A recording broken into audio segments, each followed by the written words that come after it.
So rumor has it that we got a big rescission package, an Elon Musk DOGE rescission package coming up. Can you confirm it? I can. We'll be sending that up on Monday or Tuesday whenever the House is back in session. They will get our first rescissions bill.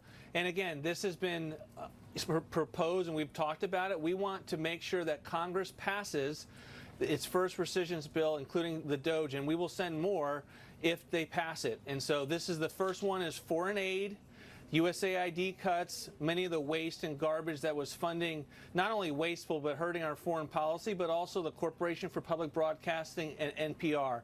We'll be sending that up and we're working with Congress. And we've had good conversations to make sure that they knew what was coming. They had some input as to changes that could be made to make it something that could pass the House. And we're excited for that to occur next week. Simple majority. If you're one of my supporters that always get on me for always focusing on Democrats, I think you're going to like this video. So, we're going to touch on the Republicans. I waited for a while. I told you guys that in my estimation in 2026, even if the Republicans do nothing, whatever, I still feel comfortable voting for them, mainly because of the fact that compared to the Democrats, Republicans feel pressure from the voters, right? And this is a perfect example. Now, the media, they're trying to make this whole spin job, trying to frame that Elon Musk is stepping down, is moving away from his governmental role, when it was always time boxed for him to leave.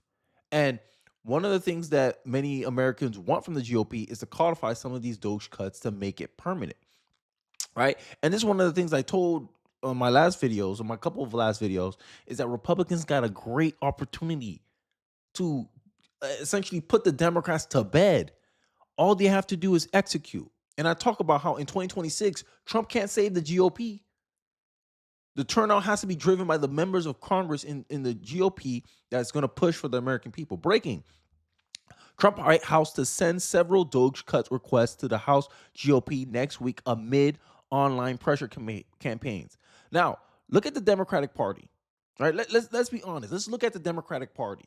The Biden cover-up stuff, right? They lost the 2024 election. Look how they still carried themselves. They carried themselves as if they won the election. They don't want to admit they don't humble themselves. They don't admit, they think they're superior to you. This is why, regardless of what the Republicans do, any day, like I said, we got a 50% shot to get stuff passed with the Republican Party. You got damn near 20% of anything that the Democrats want to push is actually in the benefit of the American people. Hell yes, it worked. We, the people, made it work. We made it happen. Von Swoll, one of my favorite guys to use his commentary for, he pushed the fact that, hey, GOP, y'all need to codify this stuff. Essentially, this is what we're doing with the GOP.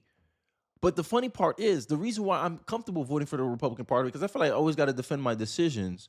Oh, Kenny, I don't know how you support the Republican Party. They're not doing anything. They're not codifying the cuts. It's because we can pressure them. We can influence them. Essentially, this has always been the job of the voter. And the funny part is, this is why I said I can only blame politicians so much. It's also on us too. This is essentially what we have to do with the GOP. To the other 50% that doesn't want to do what they're supposed to do, right? But voters can't even, this is my problem. This is the number one reason why I don't vote Democrat. You can't do this to Democrats. Democrats disregard the interests of their voters. You know that, right? You saw how they carried their elections. You saw their primary. They didn't even give their voters an opportunity to vote out Joe Biden. Oh, we're not hosting a primary for the 2024 election. We got our guy, Joe Biden. Even though a majority of their voters wanted someone new, Democrat Party said, nah. Democrats are almost safeguarded against the influence of their voters. The GOP is not. And this is why I always will vote for Republican over a Democrat any day of the week, twice on Sunday. But I digress. Let's check out this clip of how the Democrats lost the working class, because this is how. They don't listen to voters. These people have no idea what regular people sound like, no idea what their concerns are. And I just keep coming back to it stems from contempt. They do not love the American people, but they believe they have the right to rule over them because they have fancy degrees and they're very rich. And so they want the power. And they're willing to say whatever they can to get the power, but the power is very self-serving. It's just because they believe they should be in that position. They have no idea what to do with it, and so they have no idea what to offer the American people to get elected. And honestly, it is very, very simple. It doesn't cost $20 million. I'll tell it to them for free. Like, if you moderate on immigration, you moderate on trans issues, you just get back to the center, you embrace tariffs because that is what working people like, because it reshores manufacturing, you will be, cooking again. It's so obvious. But their donor class and their activist class, who they are all terrified of, are on the totally wrong side of all of this stuff. They support open borders, environmental extremism, trans extremism. And so because they cannot bear to say no to the people they're terrified of, they end up wanting to trick working class people or men into giving them power again so they can keep pleasing the elites in the donor class and in the activist class, rather than loving the American people, which is honestly, that is Donald Trump's secret sauce. He loves the people and he wants to give them what they want. Yes, a very great clip. It capsulizes, I think, what American people actually want. And the Democrat Party don't represent that whatsoever. Like I said, Democrats just want to be in charge of stuff. Right. And because the other guy is doing it, Trump, I told you Trump hatred is really the number one thing actually holding the Democratic Party back. The president of the United States isn't the co-executive with 677 district court judges. The growth and abuse of judiciary is ridiculous. Breaking district courts order Trump's administration's canceling of parole. That's where illegals are given permission to remain in the U.S. Wow. This is what happens when you vote Democrat. They will actively use their power, right? As you saw from the segment with Batia. They don't know what to do with it, but they think they know what's best for you. And this is what separates GOP voters from Democratic voters. GOP voters pay attention before, during, and after elections. But I don't notice the same pattern with Democrats. It's always, they only want to pay attention during campaign season, during midterms. After that, they tune out politics. That's one thing I notice a lot about a lot of liberals in my life, and that's around me, is that they tune out of news because it's too negative. When Joe, you think it was fun for me in 2022? This is one thing why I do these videos too, is also to document my thought process throughout my years of living and watching and paying attention to politics. You think it was fun for conservatives to sit there day after day paying attention to the news telling you inflation was transitory, telling you that videos of Biden stumbling and fumbling and falling was cheap fakes. Hearing about January 6th for the 4th, 3rd, 22nd, 5th, 100th damn time on the news. You think that was fun for conservatives to pay attention to? You think that kind of negativity, you think we wanted to be exposed to that kind of negativity? But we did it anyway because we actually care about the country. And this is the difference between Democrats and Republicans, I notice. Regardless if we agree or disagree on the Republican side, we care about the country. Democrats, for the majority of them, don't care about the country. Because if you cared about the country, you would have been like Dean Phillips speaking out about the fact that, hey, Joe Biden is mentally unfit to be president. I'm running against him. You don't like the fact that Donald Trump's running? Pick someone new. But what Democrats do? They're condescending. They find every reason to try to get in people's way. And the funny part is they will then go back and try to spin, oh, Elon Musk is leaving the government because of falling out with Trump. Like the framing is so ridiculous from the journalistic left. Axios, you're saying this, Axios, NPR? Oh, we're going to sue Trump because he took government money away from us because we are a nonpartisan news organization. Lie. A nonpartisan news organization with nothing but liberals doing editorial reviews on the articles. Yeah, it's not going to come out one-sided. The Democrats' biggest flaw is their ability to be self-criticizing, to be retrospective. That's their number one weakness. Because they're snooty know-it-alls. They're elitist. You saw the clip. This is why the working class is moving away from these people. And Trump's embracing it. Trump's like, yo, America first. I'm not Republican first. I'm not Democrat first. I'm American first. I have certain political leanings. I have a certain preference of a political approach. But all I care about is effectiveness and results, as it should be in politics. And let me ask you a question. What results do Democrats do? Everywhere I look for Democratic results, I see poorly ran schools, poorly ran government, budget shortfalls everywhere, invest tax dollars into an initiative, make the initiative worse. Homelessness is my example, guys. California spent $24 billion of Californians' tax money to end homelessness. And even if you didn't end homelessness, you would expect homelessness to go down, correct? Nope, homelessness went up. Make that make sense. But these people want power. And this is my problem. America first calls an end to tribalism, end to political tribalism. That's why I'm so, even after Trump goes, he's no longer president. That's going to be my ethos. That's going to be the core guiding principles of this channel. America first. If it's not in the best interest of America, if I believe it's not in the best interest of America, I'm going to talk about it. The best interest of America is not to continue spending large sums of government money. That causes inflation. That hurts us in the long term. Like Joe Biden forgiving student loan debt. 60% of Americans don't have student loan debt, but you want us to forgive student loan debt for these poor college-educated people who brag about how much more money they make, how much more educated they are, yet they're straddled with student loan debt, and we have to bail them out? Make it make sense. Make it make sense. And it so happens that this constituency of college-educated people tend to vote Democrat. These institutions, like Harvard, overwhelmingly are staffed, managed, taught by Democrats, creating this almost an indoctrination camp in the college system. But you want government money.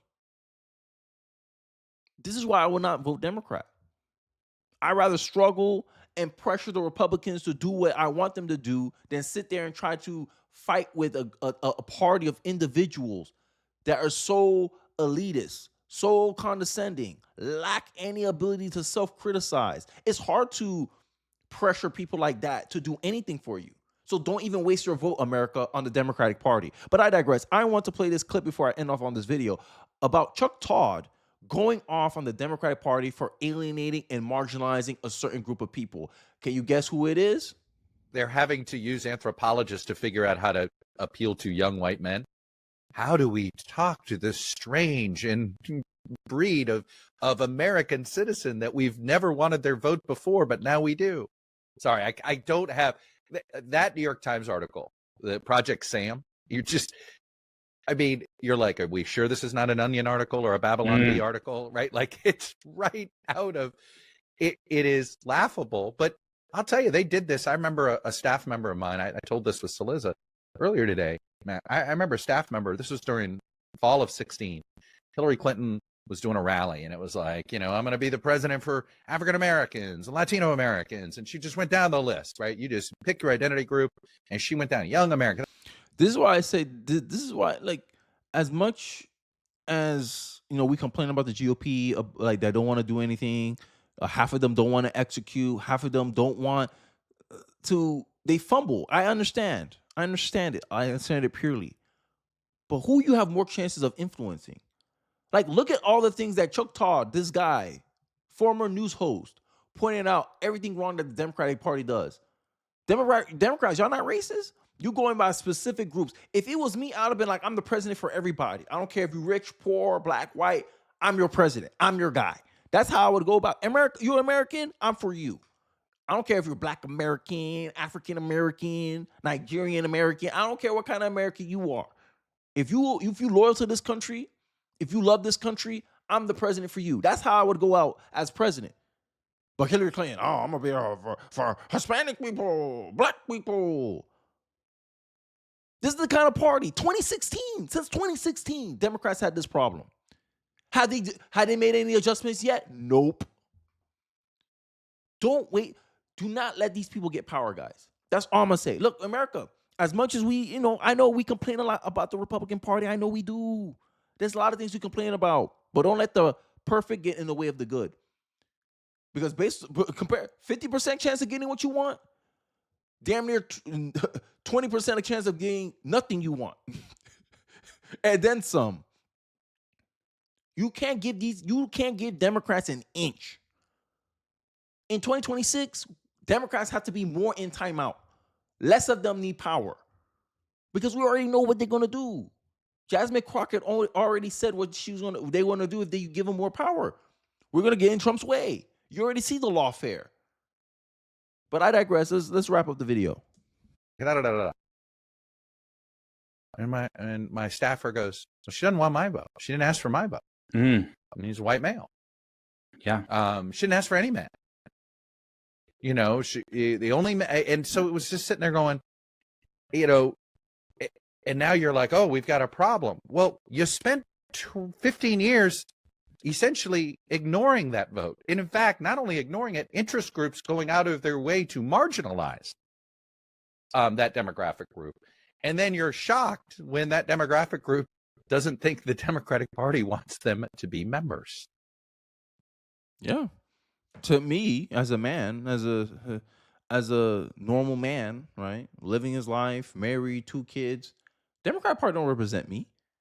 Democrat represents gay men. Democratic Party represents effeminate men. Democratic Party represent men that want to be women. That's who the Democratic Party represent. That's their brand. I don't want to be associated with that. But we complain a lot about the Republicans. Yes, a lot to complain about. But when we complain about the Republicans, it's mostly based on execution, not on their ideas, not on their theories, not in their best case scenario. Because right now, Democrats still have a lot of influence over bills being passed, right? I'll frame it this way for all my people who rail on the Republican Party, my fellow independents. If you give the Republican Party more power, it gives them less of an excuse not to get stuff done.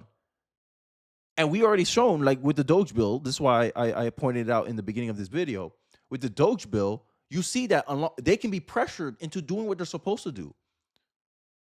Have you tried that with the Democratic Party yet? How long I've been doing videos about the Democratic Party? Hey, blaming everything on Trump won't work. Saying Trump bad isn't a campaign strategy. I've been saying, I heavily document this. As an independent, I've been saying, Democrats, your messaging can't be Trump bad. Trump bad is not enough. Kamala Harris, here's why I think Kamala Harris's campaign is pending collapse. I said that a month before it actually happened. It don't benefit America with Democrats being the way they are now. We all know competition makes people better.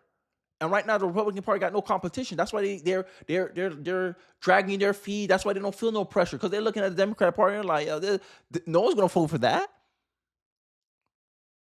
But we still apply pressure. And I think that makes the difference between a GOP voter and a liberal voter. When their Democratic president gets into power, they tune out. They're like, okay, job's done. But job's not finished. I don't care what your political leaning is. When you get your person in power, the job just started. Now you have to remain vigilant.